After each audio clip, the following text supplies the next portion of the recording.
issue of the CLOSSAG threat to go on strike because of the appointment of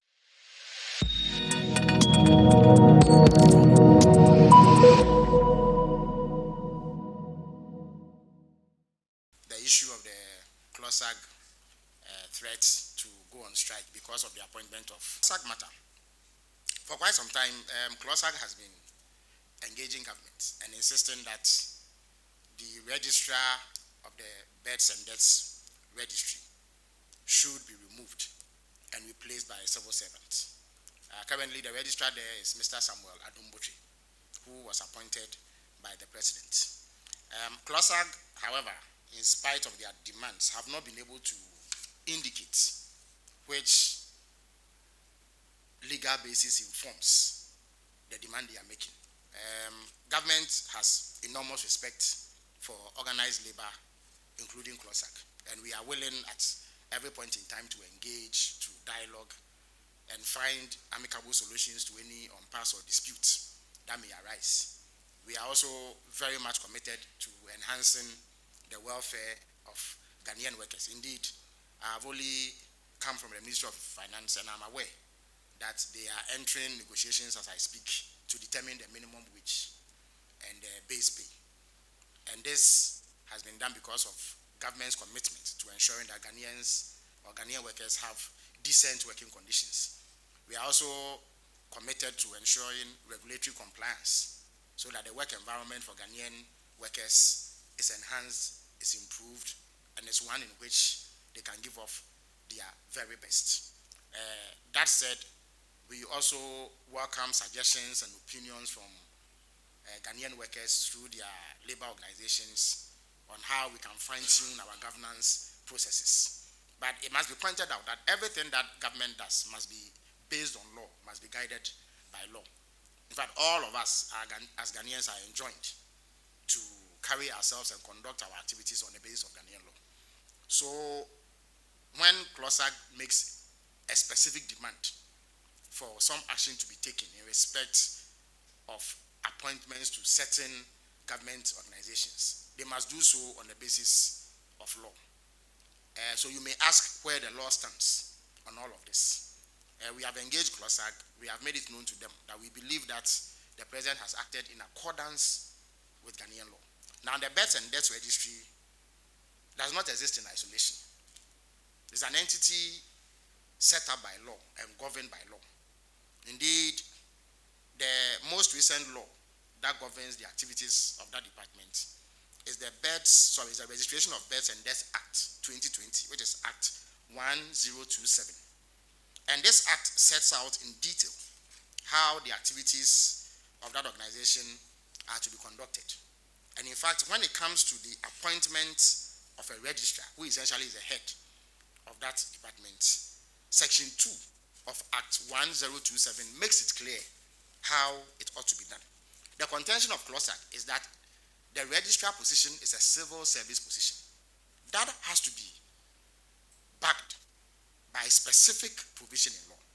Now, if you read the relevant section of this law, Section 2, which deals with appointment of the registrar of births and deaths, Section 2.1 says, the registry shall have a registrar of births and deaths.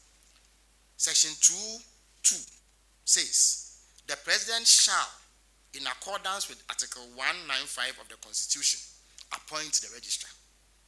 Now, you may seek to inquire what Article 195 says. Article 195 simply gives the president power to make appointments, and in some instances allows him to delegate that power to other entities, individuals, or organizations to do. And in the specific instance of the births and deaths registry, the law governing the operations of that,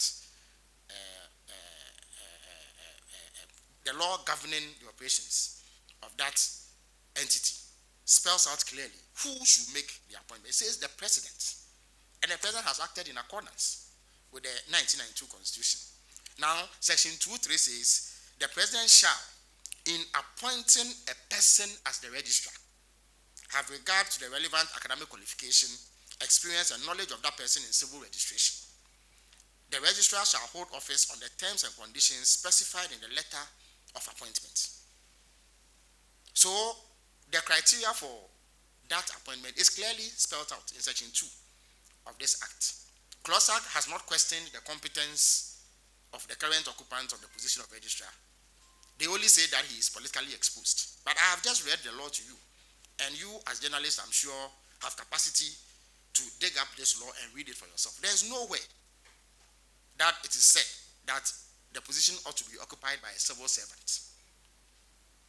And Mr. Adumbotre is a highly experienced official who in the past has served as district chief executive under the Mills administration. And he has many years of public service experience. And he has requisite academic qualifications to hold that particular position. So it is the view of government that whilst we respect our partners in organized labor and seek to dialogue on all relevant matters, in this particular instance, the president has acted in accordance with Ghanaian law. And for that reason, there cannot be a reason why Mr. Adumbotre should be removed only because he is not a civil servant. There is no provision that says that the position is reserved for civil servants. If it is the view of CLOSSAG that in the past civil servants have occupied it, it does not mean that any other person apart from a civil servant cannot occupy that position. And we need to act strictly in accordance with Ghanaian law, even as we continue to engage and dialogue on how we govern our country. We are aware of similar agitations in the past against the appointee of President Akufo-Addo, and we do know that a court case emanated from that particular engagement. As we speak, I am not aware that the court has determined the matter.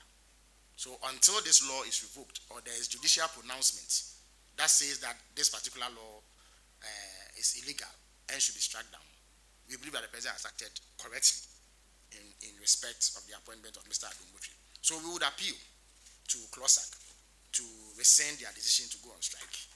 A strike action we appreciate is one of the mechanisms through which they can drive home their demands. They can compel government to take a look at their grievances. But in this particular instance, we do not believe that sufficient basis exists to go on strike, because it would be unfair to the people of Ghana who pay the wages of all public officials, including members of CLOSSAG, that on the basis of a belief which is not backed by law, they go on strike.